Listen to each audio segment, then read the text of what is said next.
conceptual perspective to things. People talk about it as element, success, all of the elements. Hello everybody, Dr. Marion Wallace here, dropping in. On the way to go pick up one of my babies. And, you know, when I'm talking babies, I don't have no babies. I have grandchildren babies, but I'm talking about one of my kids.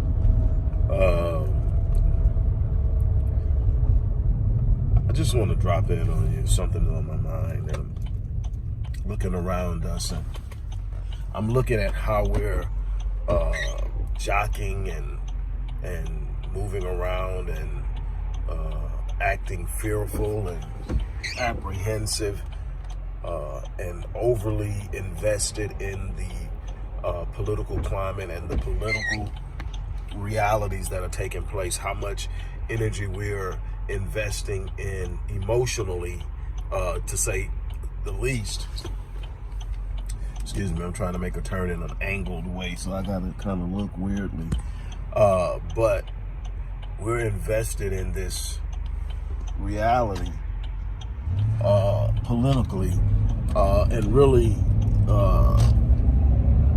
the game of politics has never served us well.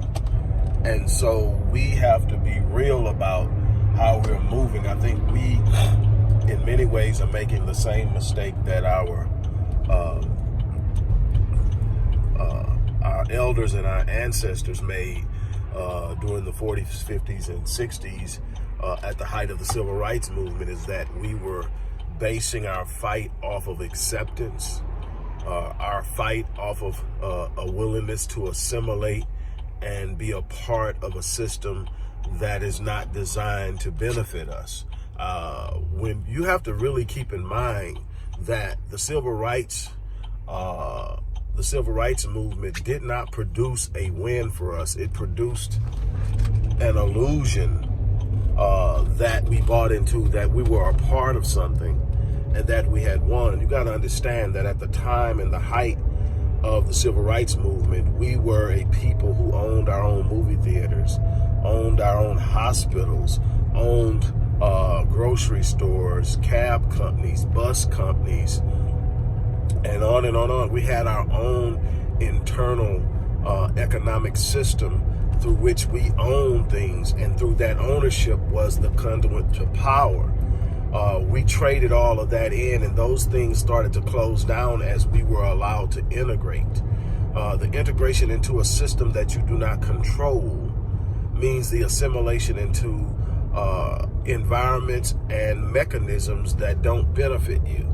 And we got that. And right now what we're doing is instead of investing our energy and our dollars into building black educational institutions, into building black-owned hospitals, into supporting and growing and funding black-owned businesses, we're still trying to be a part of a system that is literally operating against us. And I'm speaking of the political environment. And so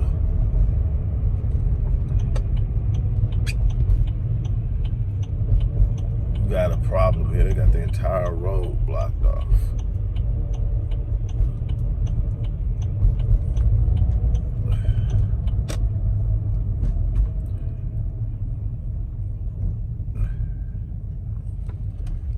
Something's gone terribly wrong here. A real bad car crash. So we're going to have to go around. Anyway, let's talk about this in the sense of our current reality. You know, we're always talking about black buying power, black spending power.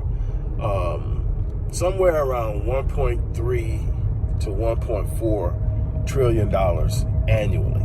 Now, when you look at this in the scope of things, that's still not a lot, because we're talking about an economy that's somewhere over 100 trillion. That's what we're talking about, $100 trillion economy. So the 1.3 trillion isn't big in the scope of the total economy, but let me explain something to you. That's still $1.3 trillion. That still, as a sense of revenue generation, says that there is more money flowing through black hands than there is through the entire economy of Spain, the entire economy of Mexico. These are some pretty substantial countries that black Americans are out earning. Now, because we don't think collectively, because we don't have a spending agenda, because we don't sit up and put together think tanks on how to best govern our money, because we have an individualized mindset of live and let live. That's not my business. We can't tell someone else to do what they should, what they can do with, their money, and on and on and on. This whole mindset that has allowed us to experience the feminization of our men, the misappropriation of our culture, and so many other things, for the purpose and the fact that at the end of the day, we are not honoring our own base, our own self. We are consistently assimilating into the Eurocentric idea of what is. And that has put us in a situation where we have no power, we have no force, and we're constantly begging and asking those who would love to see our demise to provide our power and our escape. And that's never going to happen. When you have that much money flowing and you make it a collective instrument instead of individualized deposits that leave the hand of the blacks within the black community as a whole within 6 hours, you're talking about the inability to circulate black money to enforce and empower black ideas and black interests. What do I mean? It has been stated that Jews circulate their dollar as high as 17 times before it leaves the Jewish community. And it has been said that Asians have a circulation of almost 10. Latinos have a circulation of a little bit less. But everybody's circulating dollars for days while we are not even circulating a dollar. I mean, it's said that the dollar leaves the black community within 6 hours of landing there. That means you're cashing your check and you're immediately walking into the liquor store owned by Arabs, the gas station owned by Arabs, the nail salon owned by Asians, the malls owned by whites and Jews, and we can go on down the line of how our money is going into other economies that don't benefit us, that literally thrive off of our consumerism. The fact that we have a mindset of wasteful and unpurposed spending, that's a problem, and that's something that we've got to look at. That's on us. We could talk about black group economics, but practicing it comes from a mindset of having a centralized idea of how we're going to spend our money. It's a universal way of thinking as it pertains to the building of wealth. Are we focused more on investing than we are spending? And the only difference between investing and spending is spending goes on something that does not produce an increased return as a general rule. Investing is still money going out, but it's going out with the purpose of being invested in something that will bring a return that will increase what was invested. But that mindset requires that we get away from the need and the idea to spend. I mean, think about what we're doing. We're spending money as a general rule with the idea and belief that how much we spend some kind of way translates into our value and our worth and the willingness of another group to accept us as a part of who they are.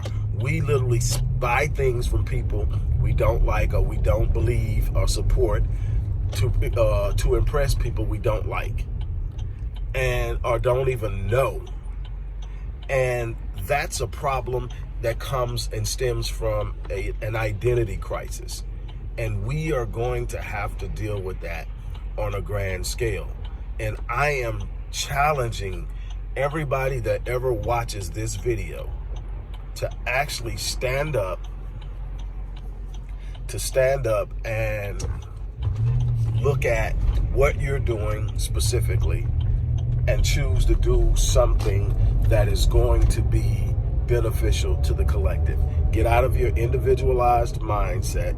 Get out of what you're doing as an individual. Get into the mindset of us as a whole, a collective, a group of people who are working towards a common goal, and let's make it happen. It's going to take some time. I am inviting you to bring your mind to the table. I'm inviting you to be a part of the solution. Nobody is a bench member. Nobody is meant to sit on the sidelines while certain people do all the work or certain people put all the ideas together. Everybody has a place. Everybody has a purpose. Some of us are going to be the minds. Some of us are going to be the financiers. Some of us are going to be the ones who literally implement the programs and the policies. Others are going to be the enforcers. We need to come together. I am challenging every last person to find your place in this struggle so that we become what we are capable of becoming. It is that simple. On that note, I'm checking out of here. You guys have an unbelievable day. Here I come, ready or not. Frank Ocean make this record hot. From a conceptual Jay sounded better than Jay. perspective, people talk Real about talk, it as I ain't throwing shots. Careful who you